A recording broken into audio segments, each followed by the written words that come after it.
You have a birthday. You have a first word your parents still repeat at family dinners. You have a moment, caught on a shaky home video, of your first steps across a living room floor.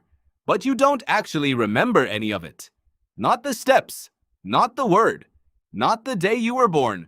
Somewhere in your own history, there's a wall, and everything before it is gone. Not blurry, not faded, simply missing, as if it never happened to you at all.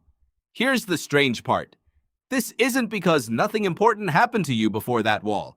Some of the most formative experiences of your entire life happened in those missing years. You learned to walk. You learned to speak an entire language from scratch. You formed your first attachments to the people who would shape the rest of your life. And your brain, for reasons that took scientists over a century to even partially understand, decided none of it was worth keeping. This gap has a name.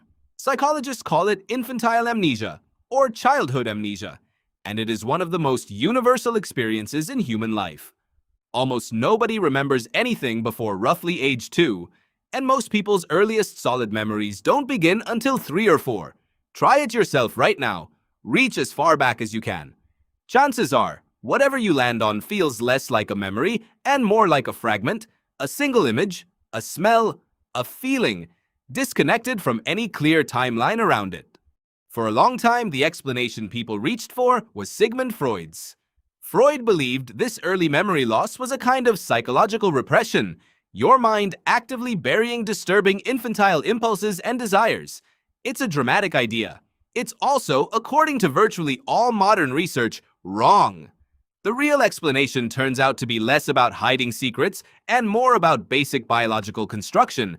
Your brain, in those first few years, simply wasn't built yet to store memories the way it does now. To understand why, you have to look at the hippocampus, a small seahorse-shaped structure deep in your brain that acts as your memory's filing system. Every long-term memory you've ever formed as an adult passed through this structure first. And here's the key detail. At birth, your hippocampus is far from finished. Researcher Patricia Bauer, who has spent decades studying memory development in children, has shown that the hippocampus continues developing new neurons and new connective structures well into early childhood. You weren't failing to remember your first years. You were living through them with a memory system that was still under construction. But this raises an obvious problem. If babies can't form lasting memories, how do they learn anything at all? How does a 1-year-old remember that a particular toy makes a particular sound, or that a certain face means safety? The answer is that infants absolutely can remember things, just not in the way you remember things now. Psychologist Carolyn Rovee-Collier ran a series of now-famous experiments on this exact question. She would tie a ribbon from an infant's ankle to a mobile hanging above the crib so that kicking made the mobile move. Babies as young as 2 or 3 months old quickly learned the connection and began kicking excitedly to make it spin. Weeks later, when placed back under the same mobile, they remembered and started kicking again almost immediately, so infants clearly can retain information. What they can't do at that age is what researchers call explicit or autobiographical memory, the kind of memory where you can consciously recall a specific moment in time and place yourself inside it. Babies have procedural and associative memory. What they lack is the narrative kind, the kind that lets you say, "This happened to me on this day and I was there." That narrative kind of memory depends on something else your infant brain didn't have yet either: language. Around the same age, children begin forming lasting explicit memories. They're also rapidly acquiring words, and these two developments appear to be deeply connected. Some researchers argue that memory needs language as scaffolding.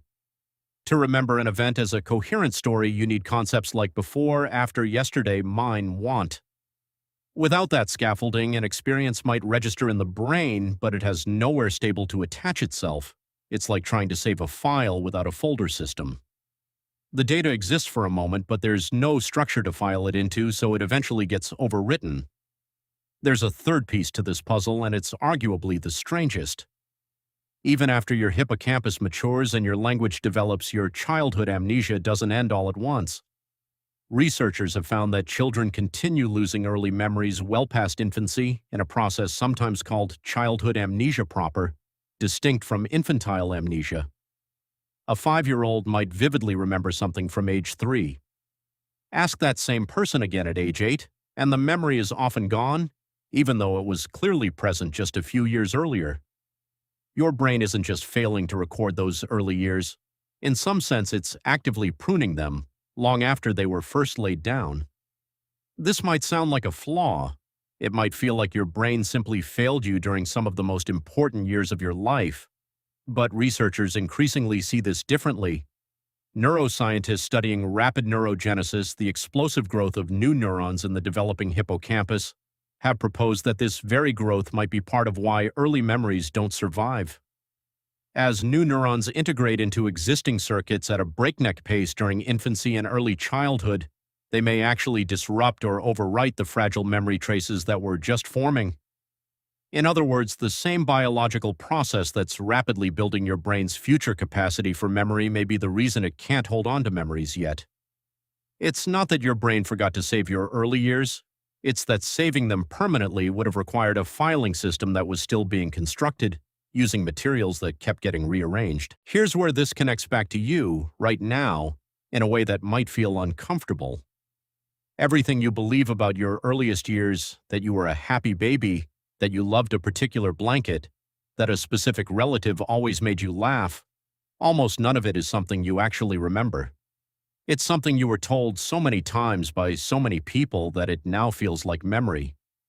Psychologists have a term for this too: source monitoring confusion, the blurring of the line between something you experienced directly and something you learned about secondhand. Family photos, home videos, and repeated stories don't just document your early childhood. Over time, they can actually stand in for the memories themselves, filling the gap your brain left behind with borrowed material that feels, from the inside, indistinguishable from the real thing. This is why two siblings can argue for years about who actually remembers a specific childhood event, when the honest answer is that neither of them does, not really. What they're both holding on to is a reconstructed memory, built years later out of photographs and family retellings, dressed up to feel like a direct experience. Your earliest sense of self was quite literally assembled after the fact. So the wall in your memory, the one that separates you from your own first years, isn't evidence that nothing happened. It's evidence of exactly how much was happening. Your brain was too busy building the machinery of memory itself to spend resources filing away the specific details of the moments that machinery would eventually be used for. You didn't lose your first years. You simply lived through them before you had anywhere to put them. And in a strange way, that means your very first memories, the actual honest, unassisted ones you do have, whatever fragment of a smell or a color or a feeling you can still summon from your earliest years, are not small. They're the first thing your brain ever decided was worth the cost of keeping.